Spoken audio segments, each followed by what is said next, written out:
Welcome to Restaurant Recovery through Contract Renegotiation. The restaurant industry continues to face significant challenges as states and regions continue with restrictions to address the coronavirus pandemic. Even though many restaurants are open for business, guests and employees in many regions are required to wear masks, while many former employees are reluctant to return to work. In light of these pressures, many restaurants need to renegotiate their leases with their property managers. This in itself is a formidable task. I'm Elliot Maris, editor of Kiosk Marketplace. Joining me today to discuss this very important topic is Amy Escala, a partner in the Messner Reeves law firm, who specializes in real estate transactions, contract negotiations, and corporate governance. Amy, thank you for joining us. Hi, Elliot. Thanks for having me. Great. So tell us, Amy, when working with a restaurant client to renegotiate a lease, what are the top considerations to keep in mind? Well, I think generally there's this misconception out there that landlords have all of the power. And that's not to say that they may not have the upper hand, but tenants today still do have some sort of renegotiation power. And I think especially with what we're seeing, sadly, a lot of tenants had to close during the pandemic. So there's a lot of landlords with empty spaces who are kind of sweating to keep their good tenants viable and operating. So I think right now it's very important to remember that you as a restaurant tenant do have some power to approach your landlord reasonably to ask for this renegotiation in order to keep your business viable. I think one important matter to start doing this is to very wisely pick your battles. You will not get everything you want. So I think generally understanding that you have to be reasonable with these asks. Because again, you already are in this lease this lease contract that you've signed, unfortunately, and you are bound to that. So at the end of the day, it's up to landlord's appetite as to whether or not they're going to grant you the concessions that you're asking for. So again, being very conscientious and realistic with what you're asking for is a great place to start. Well, Amy, from your experience, have local mom and pop restaurants or national chains suffered the most financial losses since the start of the pandemic? I don't know about financial losses. I would guess that they've been similar in terms of their business loss. At the end of the day, I think though that it's the mom and pop local businesses that are suffering more, unfortunately. I think generally restaurant operators know that historically profit margins at restaurants are already low.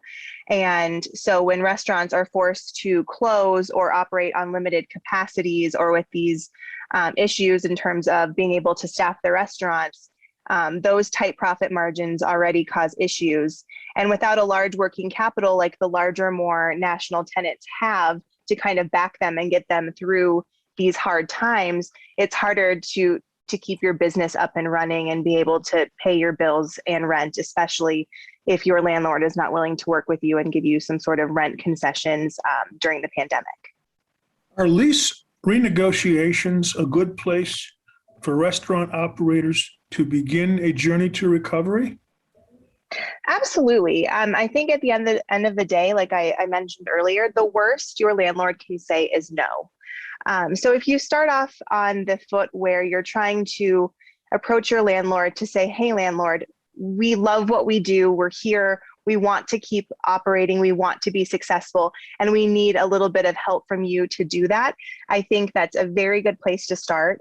Addressing your issues head on with your landlord is a very good way to kind of pick yourself back up and try to gain your footing towards recovery. I always say it's better to work proactively than reactively. So the more proactive you can be here now to try to keep your business successful moving forward is always a better place than to be constantly having to put out these fires and act reactively towards issues as they come.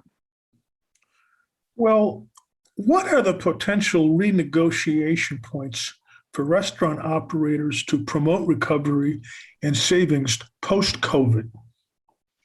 I think first and foremost is rent, of course. So trying to renegotiate your rent is a great way to be able to start off towards your journey towards recovery.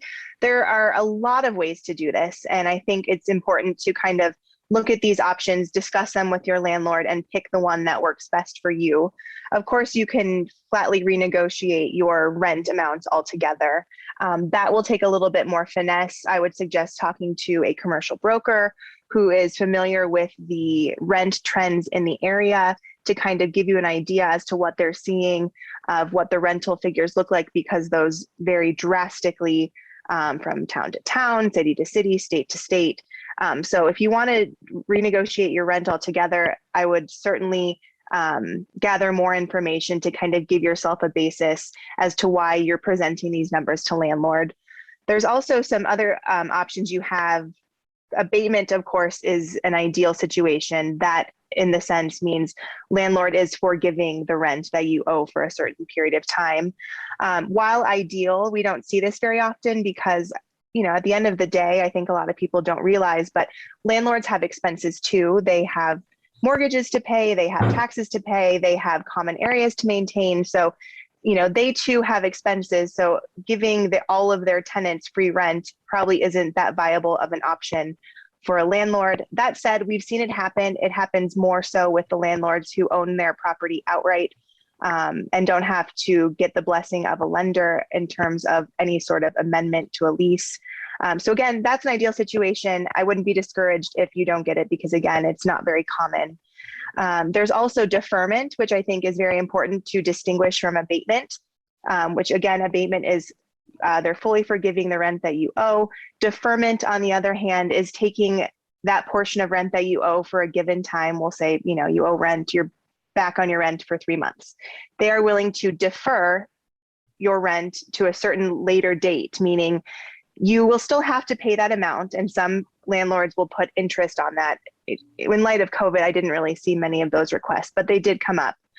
They'll defer that amount of rent to a later time to be paid back over equal monthly installments on top of what you will be paying again on your then current rent. So again, important to distinguish between that and abatement because you are still on the hook for this money. It's just, in the hope that you are more successful and you can make more money down the road. You have more working capital. You'll be in a better place to pay that back then rather than currently right now. So at the end of the day, you're not getting anything forgiven, but at least you're having the time to build up your accounts and again, become more successful on your road to recovery. And then once you have sort of recovered and you're in a better place, you can pay that money back. There is also a way what we're seeing basing rent off of percentage of sales. And I want to distinguish, of course, that this is not a percentage rent scenario. That is a very different rent structure. So just to be clear, this is actually setting your rent and tying your rent to the percentage of your sales from your premises. This has a lot of nuances with it because, of course, if you're tying to your sales, landlord will want you to be operating. So likely they'll probably try to put some operating caveats on this to make sure that you of course are operating to generate the sales in order to pay landlord. You will need to keep very viable and good records of your sales in order to show landlord how you're calculating the money that you're paying them. And then in the event they would want to audit you, you have good records so they can again see where you're basing these numbers off of, and you can provide these numbers with clarity to landlord. If you aren't maintaining your records accurately and properly, a lot of landlords will put penalties on this, understandably so, again, because they're basing your rent off of your sales. So it needs to be accurate and clear and organized. So there are a lot of ways to be creative with your rent. Again, it's just a matter of what works best for you and what your landlord is willing to give you. But again, kind of think about the options in light of your preferences, and then talk to your attorney ahead of time and then present those options to your landlord. Some other non-rent points you can discuss. One is a go dark right. That essentially gives you the option to go dark from your restaurant. Of course, this is not ideal. This means you are not operating, but you are still paying rent under the lease. But at least you aren't violating any sort of continuous operations clauses. If for some reason your operation costs they exceed your sales, so you're essentially underwater at that point, this gives you the opportunity to close, so you're not having to pay those operational costs, especially when we're seeing a lot of businesses struggling to find workers and team members to be able to staff their restaurants. This is an option. So, to kind of give you the opportunity to not have those overhead costs.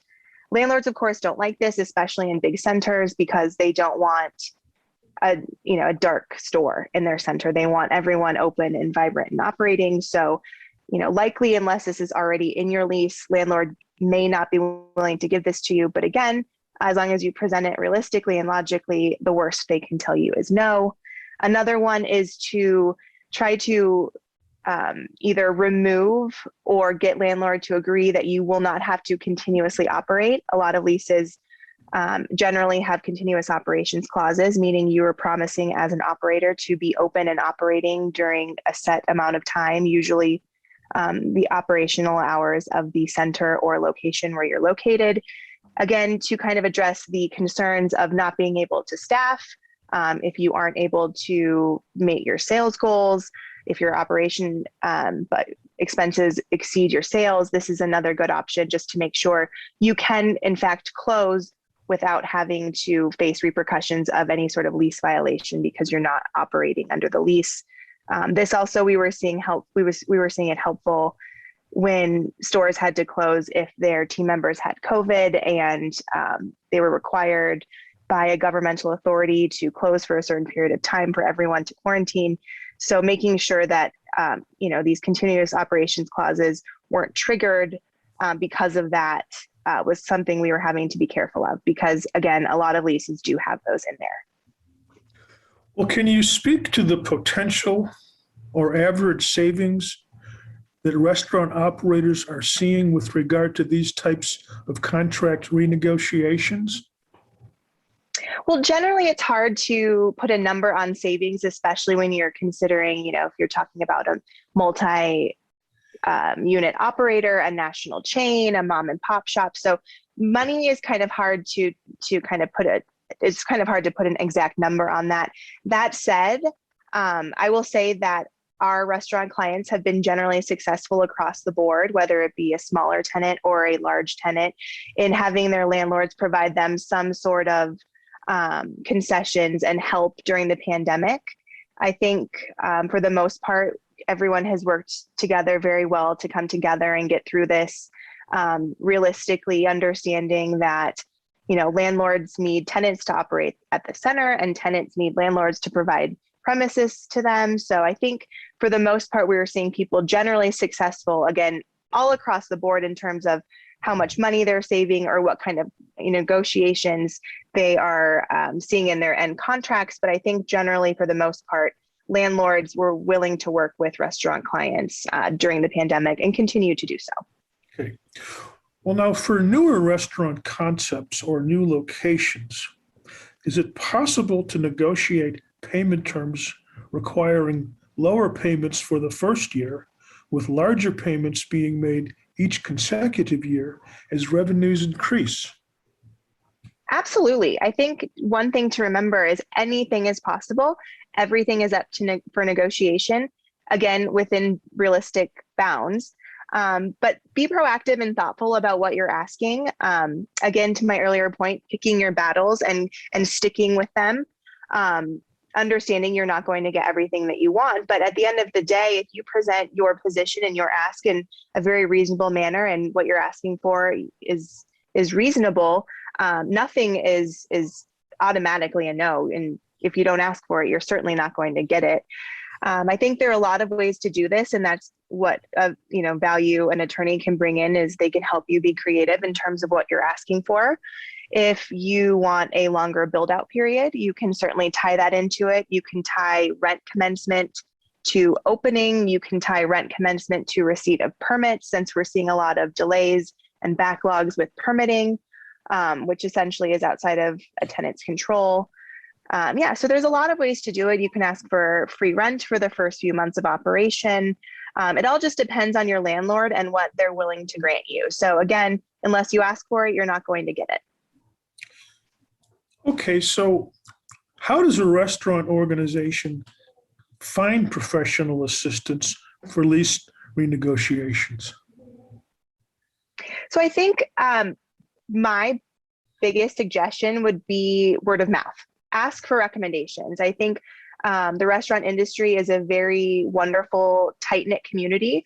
And if you use your contacts and ask them who they've used or who they've had good experiences with or even bad experiences, to really talk to someone who you trust and like and value your relationship with them and see, who they like and trusted with their concept. I can tell you that most of my business comes from recommendations from other clients and people that I've worked with in the past.